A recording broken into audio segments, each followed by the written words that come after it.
Dari Geraha Sangkakala Surabaya 1062 The Voice of Love. Saya Pastor Bani Firdaus dari Gereja 1 Jam Saja GSJS Tunjungan Plaza Surabaya. Shalom kekasih Tuhan.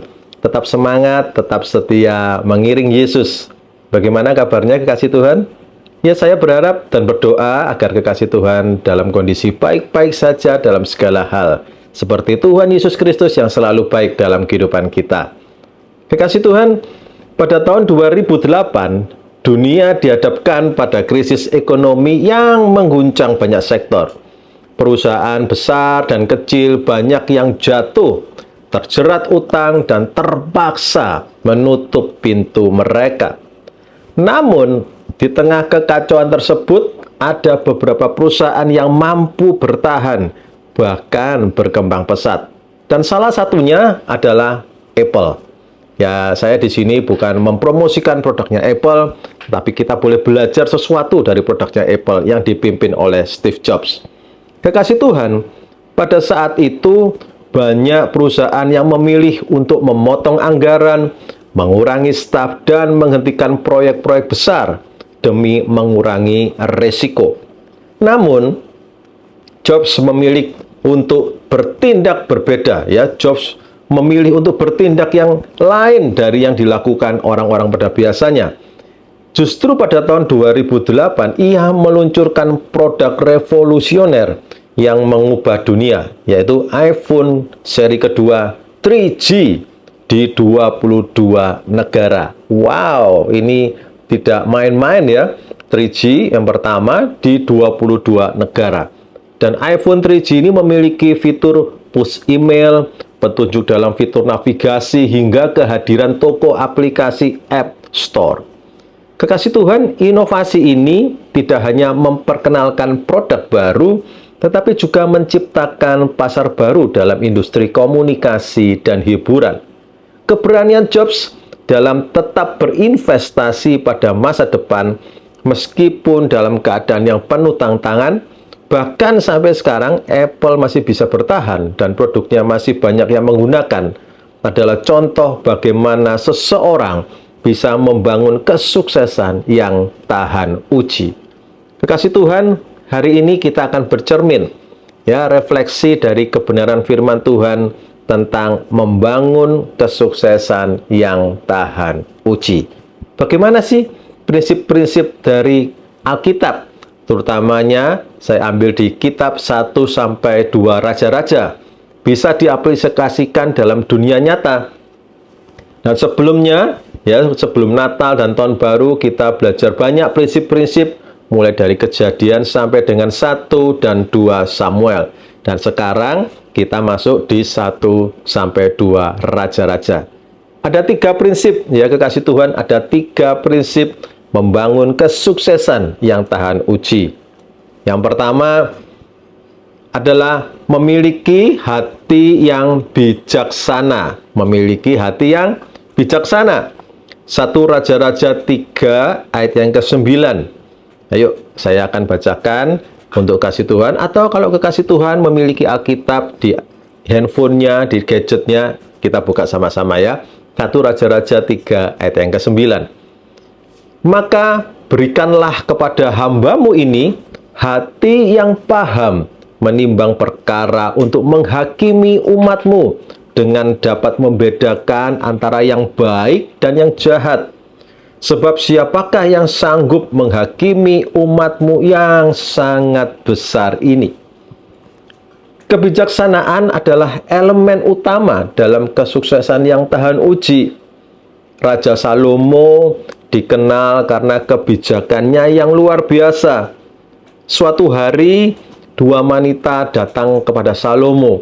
Masing-masing mengklaim bahwa bayi yang sedang dibawa adalah miliknya. Dan untuk memutuskan siapa yang benar ibu bayi tersebut, Salomo meminta pedang dan menyatakan bahwa bayi itu akan dibelah 2. Namun, salah satu wanita segera mengalah dan bersedia menyerahkan bayinya untuk menyelamatkan hidup bayi ini. Dengan kebijaksanaan ini, Salomo dapat mengetahui siapa ibu yang sebenarnya dan dapat memberikan keputusan yang adil.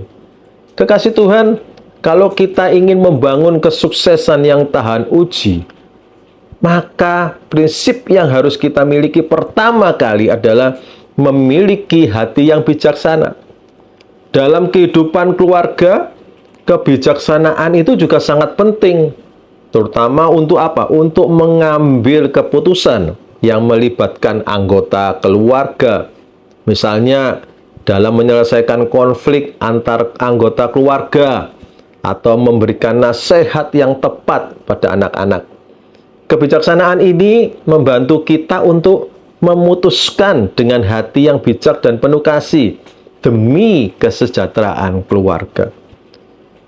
Dalam dunia bisnis, kebijaksanaan diperlukan dalam pengambilan keputusan yang kompleks, seperti memilih strategi pemasaran yang tepat, bagaimana menggunakan sosial media untuk mengembangkan bisnis, bagaimana kita mengelola sebuah krisis yang terjadi, atau tentang bagaimana kita harus menghadapi perubahan pasar. Kebijaksanaan akan membantu kita untuk melihat jauh ke depan dan membuat keputusan yang tidak hanya menguntungkan saat ini, tetapi juga membawa manfaat jangka panjang. Dan dalam pengembangan pribadi, kekasih Tuhan ya, kebijaksanaan ini membantu kita untuk menilai situasi dengan lebih baik dan membuat keputusan yang lebih matang. Ketika kita dihadapkan pada pilihan hidup yang sulit, kebijaksanaan akan memberi kita panduan untuk memilih jalan yang benar, yang membawa kita lebih dekat pada tujuan pribadi dan kebahagiaan.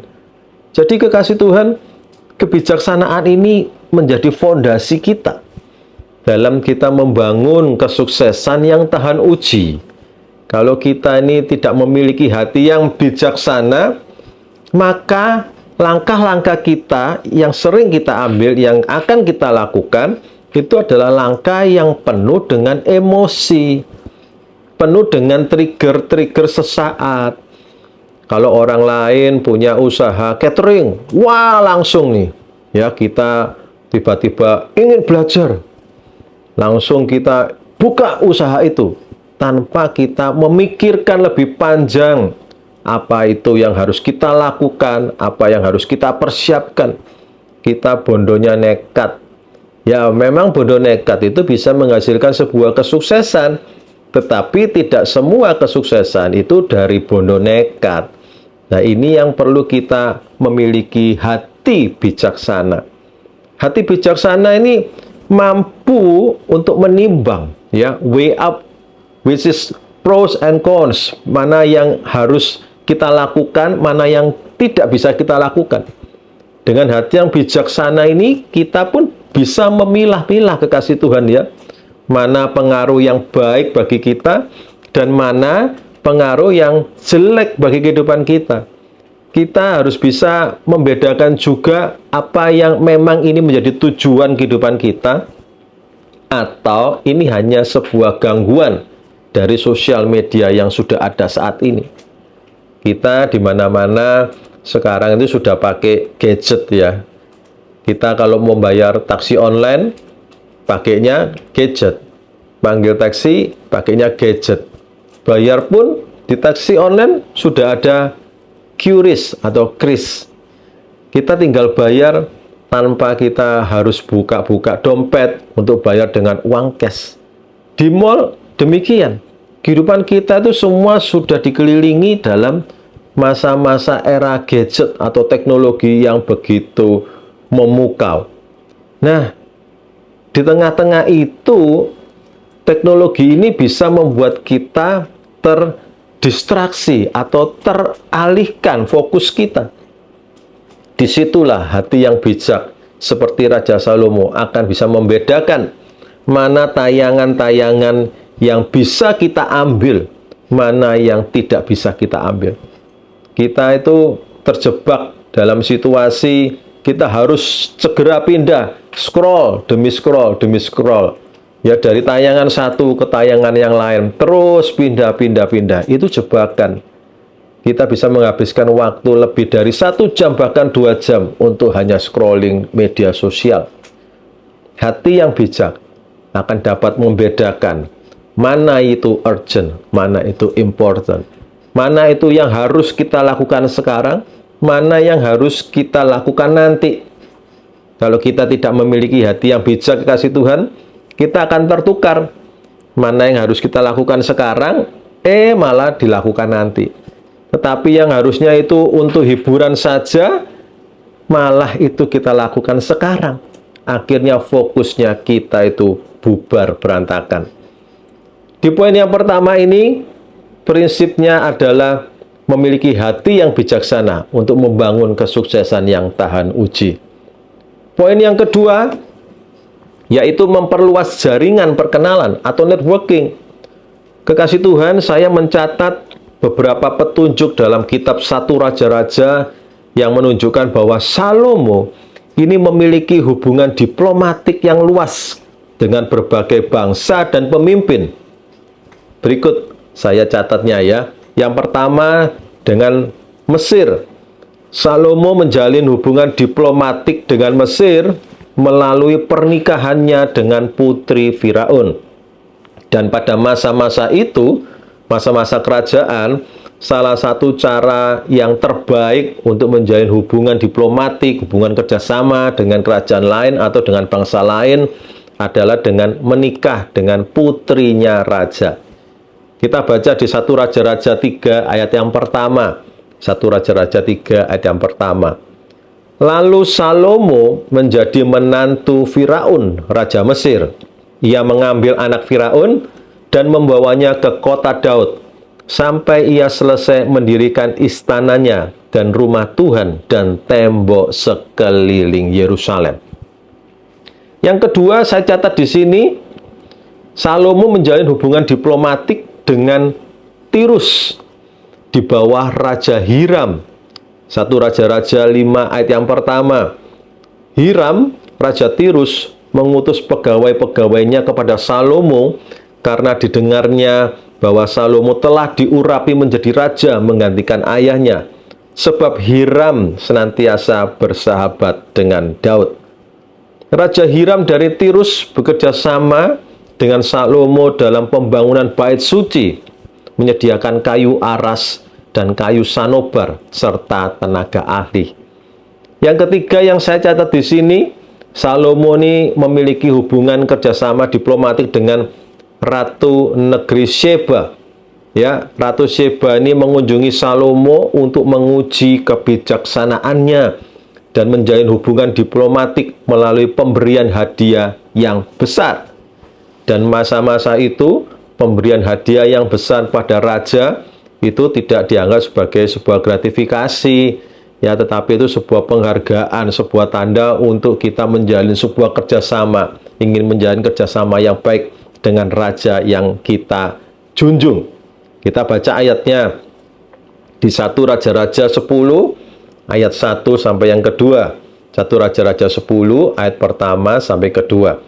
Ketika Ratu Negeri Sheba mendengar kabar tentang Salomo berhubung dengan nama Tuhan, maka datanglah ia hendak mengujinya dengan teka-teki.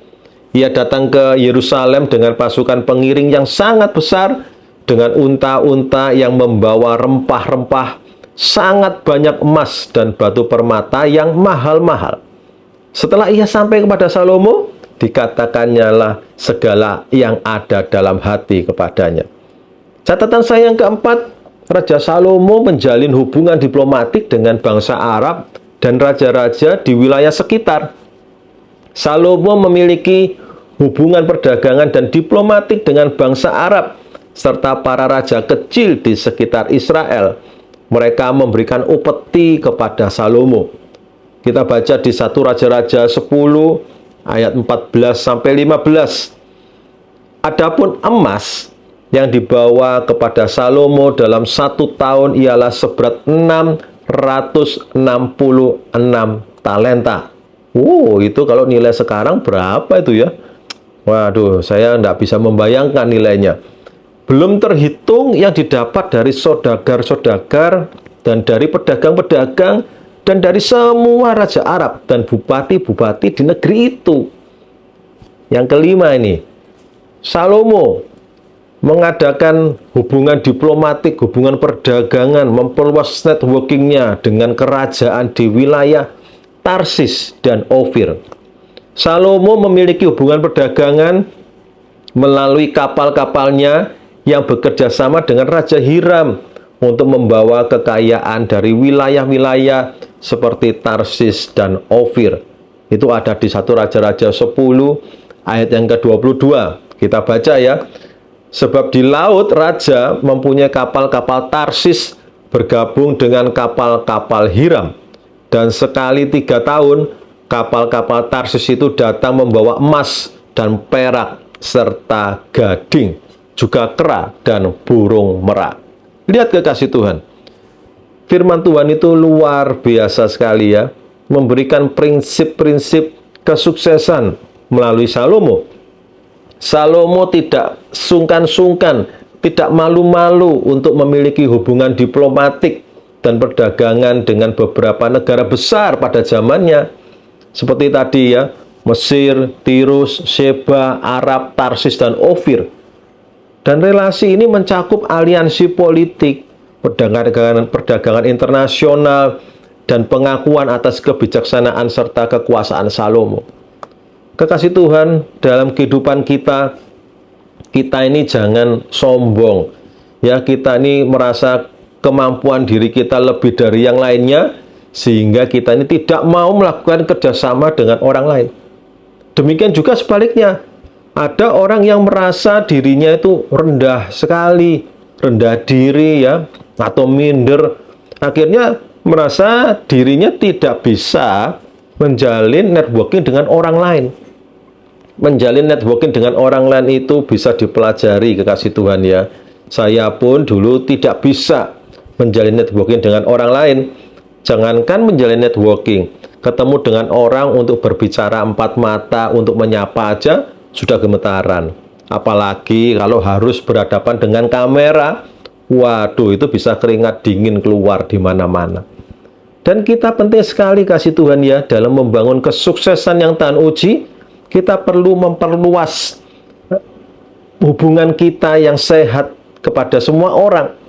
Hubungan yang sehat dan kolaboratif. Salomo juga menjalin hubungan dengan banyak pihak untuk mencapai tujuan yang besar. Dan dalam keluarga kita, ayo kita membangun jaringan yang kuat. Menjalin hubungan yang baik antara anggota keluarga. Menjalin hubungan baik dengan istri, dengan suami, dengan anak-anak. Kita harus menjaga itu hubungan baik, menjaga komunikasi yang terbuka dan kolaboratif.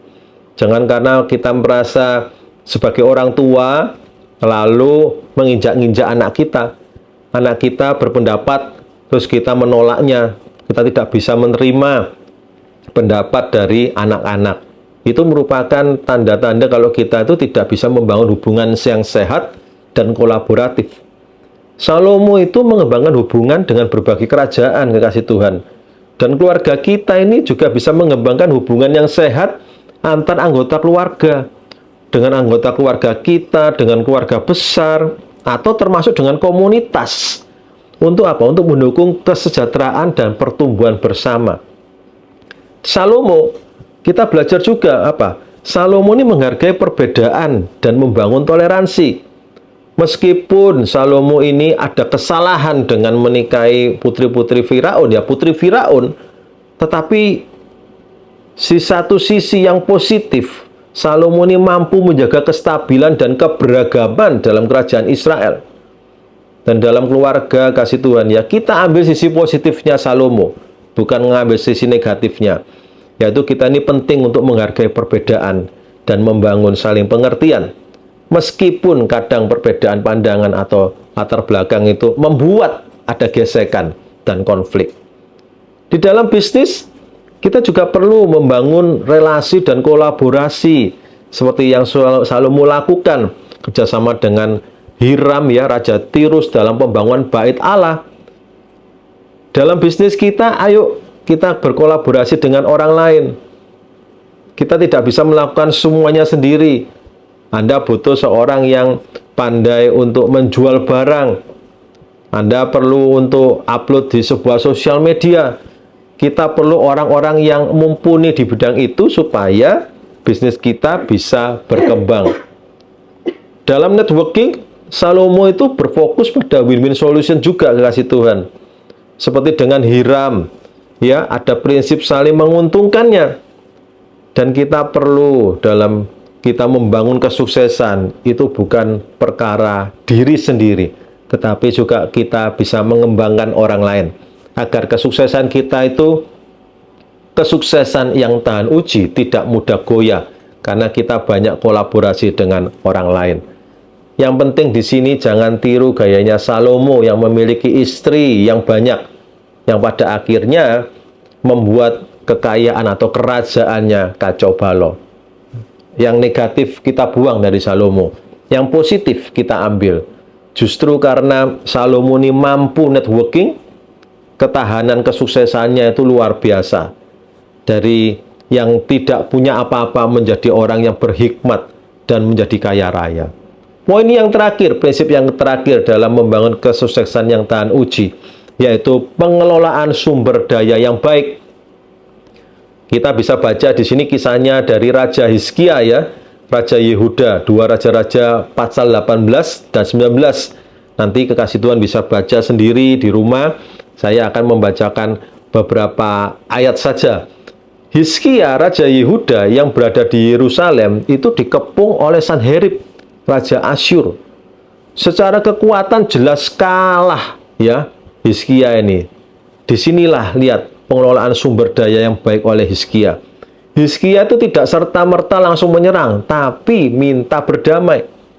Kita baca di 2 Raja-Raja 18 ayat 13 sampai 15.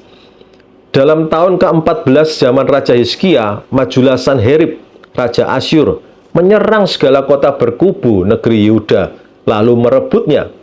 Hizkia, Raja Yehuda, mengutus orang kepada Raja Asyur di Lakhis dengan pesan, "Aku telah berbuat dosa, undurlah daripadaku. Apapun yang kau bebankan kepadaku akan kupikul." Kemudian Raja Asyur membebankan kepada Hizkia 300 talenta perak dan 30 talenta emas. Dan Hizkia pun memberikan segala perak yang terdapat dalam rumah Tuhan dan dalam perbendaharaan istana raja. Dan kalau kita baca terus kekasih Tuhan, ya, Sanherib ini walaupun sudah diminta berdamai dengan Raja Hizkia oleh Raja Hizkia, Sanherib ini terus maksa untuk mengintimidasi orang Israel untuk menyerah. Kalau tidak menyerah, maka orang-orang Israel akan dibinasakan. Dan ketika Sanherib mengancam untuk menyerang, Hizkia tahu bahwa menghadapi musuh yang sangat kuat tanpa persiapan yang cukup bisa berakibat fatal. Hizkia tidak mengambil keputusan terburu-buru, tetapi Hizkia masuk ke dalam bait Allah dan berdoa. Inilah sumber daya yang seringkali kita lupakan. Kita seringnya menghitung sumber daya kita sebagai seorang manusia untuk bisa mengalahkan persaingan di dalam dunia bisnis. Kita seringkali mengunggulkan kemampuan intelektual kita untuk mengatasi istri atau mengatasi suami atau mengatasi anak-anak. Kita lupa bahwa kita memiliki sebuah sumber daya yang luar biasa, yaitu Kristus Tuhan kita. Lihat, Hizkia, ya, tidak menyerang, tetapi Hizkia masuk rumah Tuhan, berdoa, menyampaikan segala keluhan dan ancaman yang ia dapatkan dari Sanherib, Raja Asyur tadi. Dan Tuhan mendengar, menolong Hizkia, dan kemenangan besar dialami Hizkia. Kita baca di 2 Raja-Raja 19 ayat 35 sampai 37. Maka pada malam itu keluarlah malaikat Tuhan, lalu dibunuhnyalah 185.000 orang di dalam perkemahan Asyur. Keesokan harinya pagi-pagi tampaklah semuanya bangkai-bangkai orang mati belaka. Sebab itu berangkatlah Sanherib, Raja Asyur, dan pulang. Lalu tinggallah ia di Niniwe. Pada suatu kali ketika ia sujud menyembah di dalam kuil Nisroh Allahnya, maka Adramelech dan Sarezer anak-anaknya membunuh dia dengan pedang, dan mereka meloloskan diri ke tanah Ararat. Kemudian Esarhadon, anaknya, menjadi raja menggantikan dia. Kekasih Tuhan, ayo dalam kita berkeluarga, dalam bisnis, dalam pengembangan pribadi kita harus bisa mengelola sumber daya yang baik. Kita kelola apa yang telah Tuhan berikan, dan ayo kita kelola iman kita. Itu sumber daya yang paling baik. Kita tidak bisa berjalan sendiri, kita buka relasi dengan orang-orang lain, kita buka networking dengan orang lain. Tetapi jangan lupa, kita membangun hubungan pribadi kita dengan Kristus. Sebab disitulah Tuhan akan membukakan lebih banyak lagi jalan-jalan untuk membangun kesuksesan kita yang tahan uji. Kekasih Tuhan, apa yang kita pelajari dari refleksi hari ini? Kesuksesan yang tahan uji bukanlah sesuatu yang datang dengan mudah atau cepat. Namun dengan memiliki hati yang bijaksana, memperluas jaringan perkenalan atau networking, dan pengelolaan sumber daya yang baik, maka kita akan lebih mudah membangun kesuksesan yang tahan uji. Amin.